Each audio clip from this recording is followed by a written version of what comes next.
Dear students, I am Abdul Rahman, biology teacher of CHMHSS. Today we will be discussing on brain only. Last class we started with the structure and function of brain. During last class we learned about the protection of brain.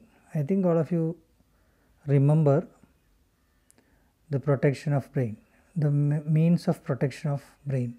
There is skull to protect, then there is three-layered meninges, then there is cerebrospinal fluid. Cerebrospinal fluid is for protection as well as meant for providing nourishment, that is oxygen and nutrients to the cells of brain. That we learned it. Today we will be continuing with the structure and function of brain. You can see the figure showing the whole brain in the screen. This is human brain only. Let us see the different parts of brain and see the structure and function of each. Here look at the figure shown in the screen. You can see a section of brain. This is showing the section of brain, and here you have to learn about the shown parts, the details of the parts shown in the figure, details like structure and function. There are many minute parts are there other than this, that you will learn it in higher classes. Here these parts shown in the figure are the important parts of the brain. Let us go one by one. Let us learn one by one. See, first important part, it is cerebrum. When we talk about cerebrum is the largest part of the brain. Then we have the second largest part, it is cerebellum. Then we have medulla oblongata, rod-shaped medulla oblongata is seen below the cerebrum, located near the cerebellum. Then we have thalamus situated below the cerebrum. Here this is the location of thalamus. Then we have another important part, hypothalamus. It is situated just below the thalamus. Let us go in detail of each. First let us see cerebrum.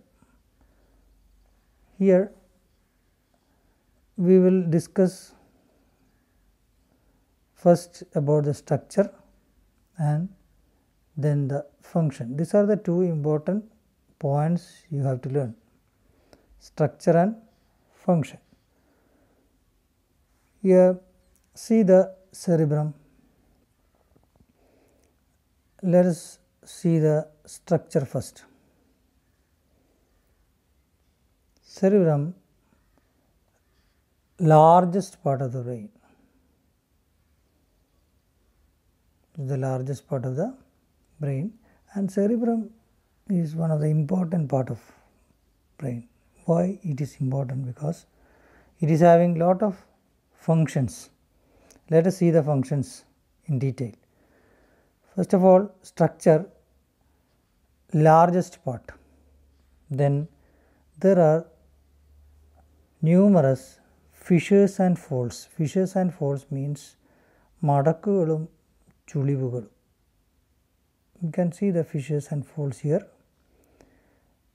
Then naturally we will think, why there is fissures and folds? This fissures and folds is to accommodate large number of neurons.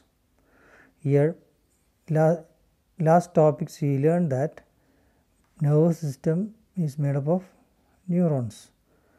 Brain is whole completely made up of neurons, and cerebrum, in cerebrum there are numerous neurons.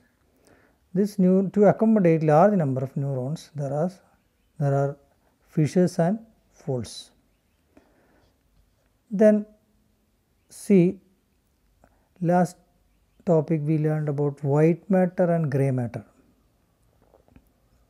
White matter means the part of nervous system or part of brain having myelinated neurons are white matter. Non-myelinated, the area where non-myelinated neurons are seen, are grey matter. Here it is labeled or it is shown the grey colored outer part called cortex.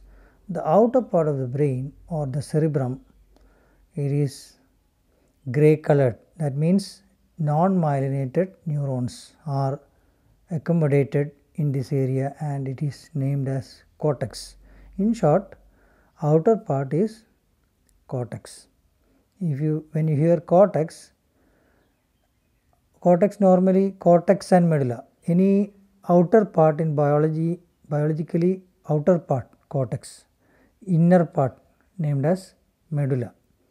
Not only of brain, when we talk about anything, any organ, outer part always named as cortex, inner part medulla. Here in case of cerebrum, the outer part, that is the cortex, is grey colored and the inner part is white colored, and the white color is due to myelinated neurons. These are the points you have to study in regard with structure. Largest part, numerous fissures and folds are seen. Grey colored outer part called cortex, white colored inner part called medulla.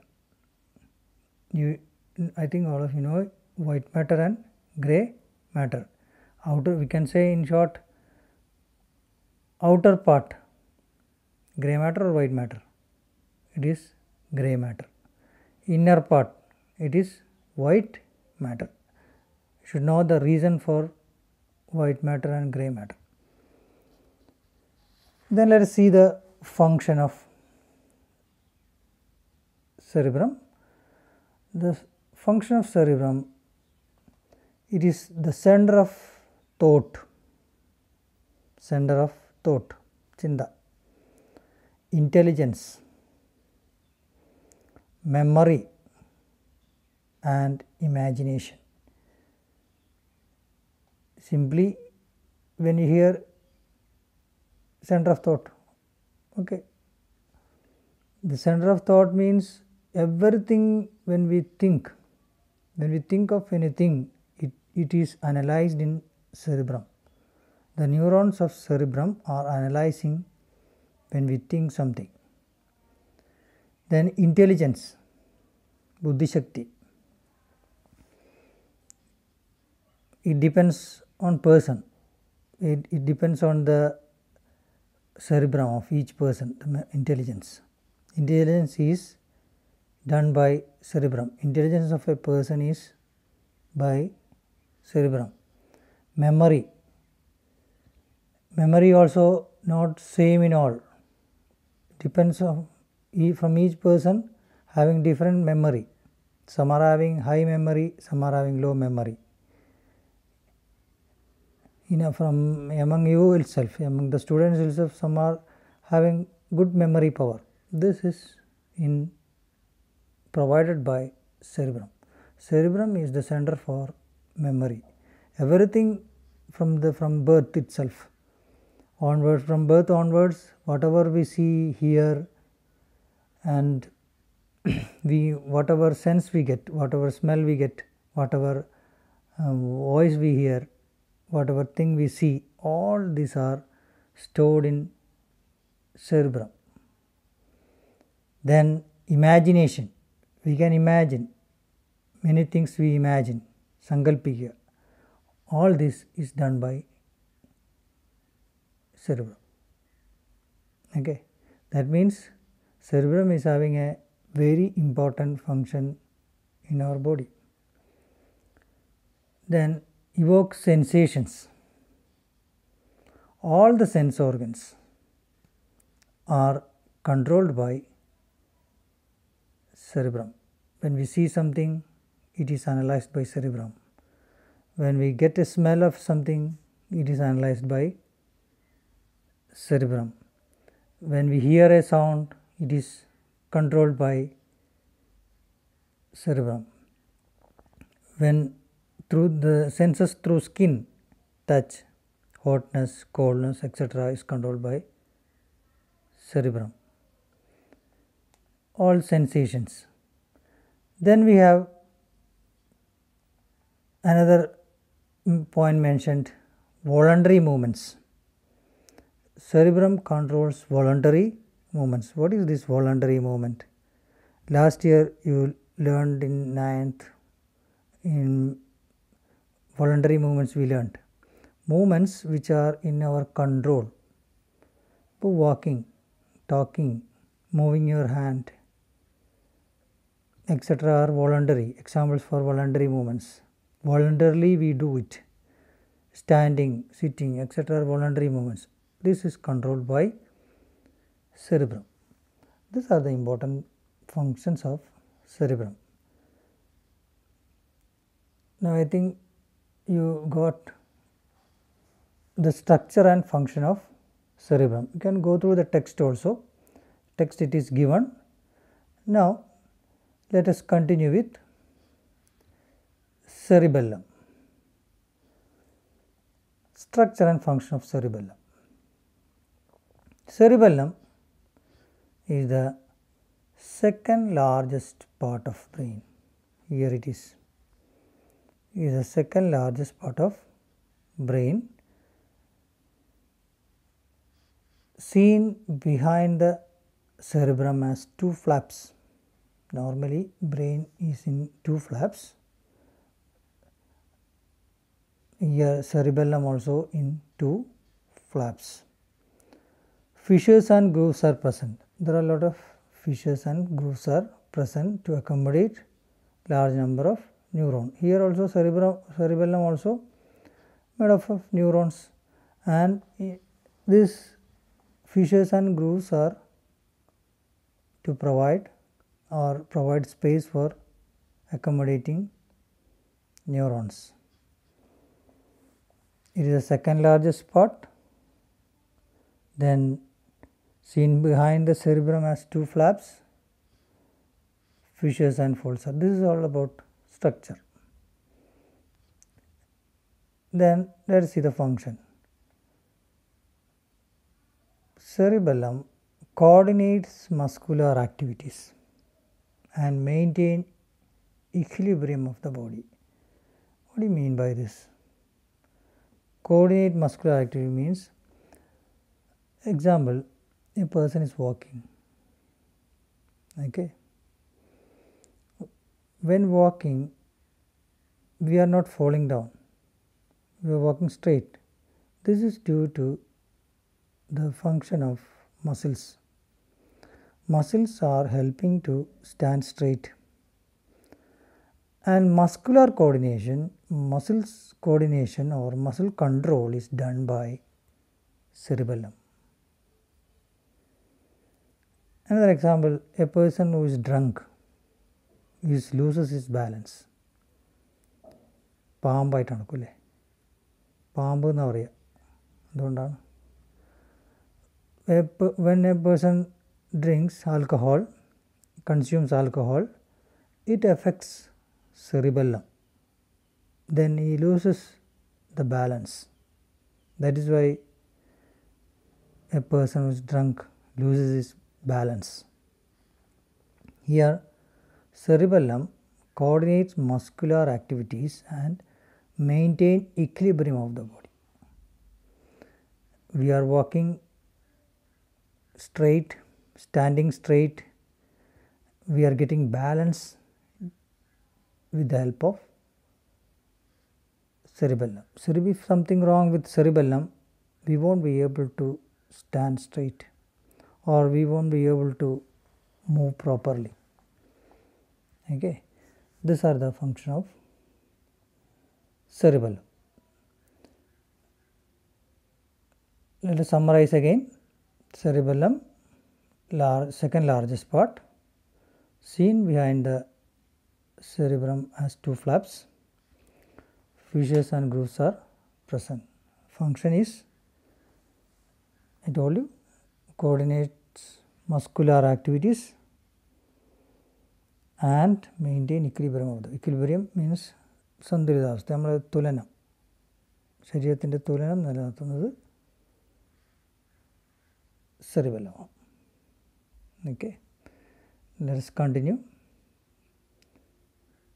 Then we have medulla oblongata.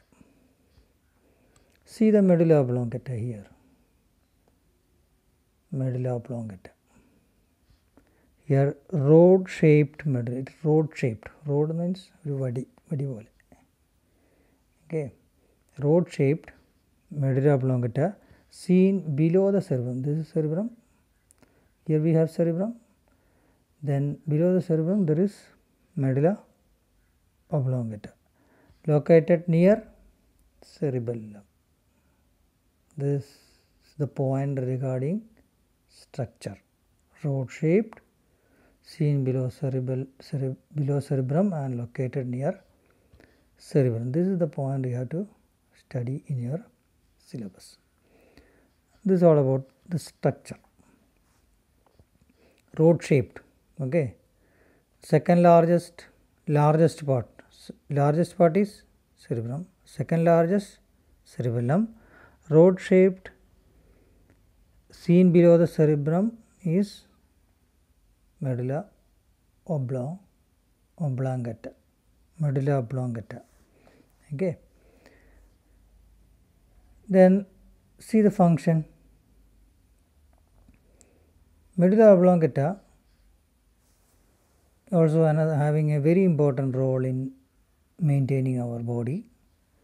It controls involuntary actions. When we talk about cerebrum, when we learned cerebrum, there we discussed, there we saw voluntary movement. Here it is involuntary. Voluntary means the movements with our wish. Okay. Involuntary actions means movement which are not in our control. Think about the movements which are not in our control. Can you control heartbeat? No. It is of its own, not under our control. It is involuntary. Breathing rate. Breathing. It is not in our control, not in self-control. It is involuntary. Such movements are involuntary. Involuntary actions are controlled by, mainly like heartbeat, breathing, etc. are controlled by medulla oblongata. If something wrong with medulla oblongata, we will be having problem with involuntary movements, ultimate death. Okay, so medulla oblongata is very, very important, like cerebrum and cerebellum. This is about the structure and function of medulla oblongata. Then voluntary actions. Who is controlling voluntary? Cerebrum. Involuntary, medulla oblongata. You can expect a pair question. You can make many pair questions from this topic. We will see later. Then let us see the another important part, which is thalamus. See the location of thalamus. Thalamus situated below cerebrum. Structure wise, that is all, situated below the cerebrum. Then let us see the functions in detail. Thalamus it is situated below the cerebrum and acts as a relay station of impulses to and from cerebrum. What it means? Here it acts as a relay station. Always nervous system is neurons. Neurons carry impulses. The role of neuron is to carry impulses.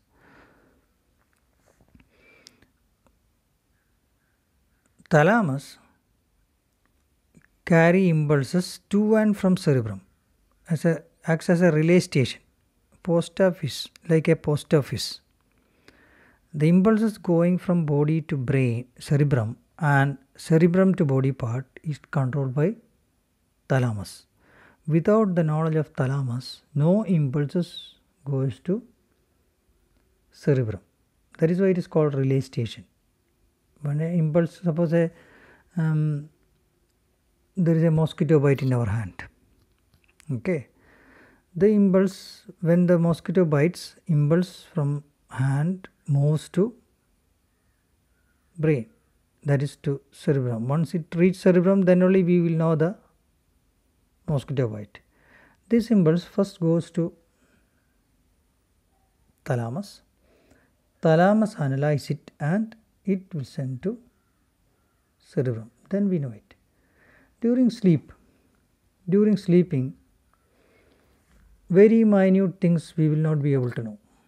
There may be something going around us, but we will not be knowing it. Why? Thalamus may not be sending impulses to cerebrum. Okay, thalamus is having a very important role. It acts as a relay station.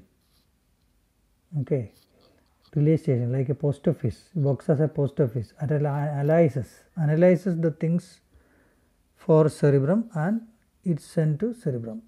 Same thing from cerebrum to other parts. That is why it is called a relay station. There may be a question like explain or why thalamus is known as relay station. Okay. Then second important part, analyze impulse from various parts of the body and send the important one to the cerebrum. This is of thalamus. Thalamus is related with the function of cerebrum. Then let us see the last important part. It is hypothalamus. The hypothalamus, see the location, situated just below the thalamus. Here it is hypothalamus. Let us see the function. Play a major role in maintaining homeostasis. Play a major role in maintaining homeostasis. Homeostasis. What is this homeostasis? Last year you learned about the term homeostasis. Homeostasis means nothing but maintaining the components in our body. For example, maintaining the level of components in blood. Example, water. There is a optimum level of water in our body. This is maintained by different ways, by sweating, by thirst. When we get thirst, we will drink water. When there is excess water, it will be eliminated through urine. Always a level of components in our blood, different components in our blood is maintained. That is related with, or the term is homeostasis. Hypothalamus helps or play a major role in maintenance of homeostasis. Different components in the blood. the level of different components in the blood are maintained, the level is maintained and controlled by hypothalamus. If hypothalamus goes wrong, anything happens to hypothalamus, homeostasis will be affected. Okay, homeostasis, it is an important thing in our body. Different level of different components that will be out of order and the body will be getting affected. These are the structure and function of different parts of the brain. Okay, I think all of you understood. Again, you can go, now the video is available in the YouTube, you can go through it, and I think you have the textbook, the structure and function of brain. As a work, you have to draw the section of brain and label the parts. Another work, make a table, take down, make a table showing different parts of brain. One side, different parts of brain, the second and third column, 3 column, one structure, one function. This will be good when we write it in a notebook. It will be a good reference note. Okay, this is the work related to it. Now we will continue with the next part of the nervous system, that is spinal cord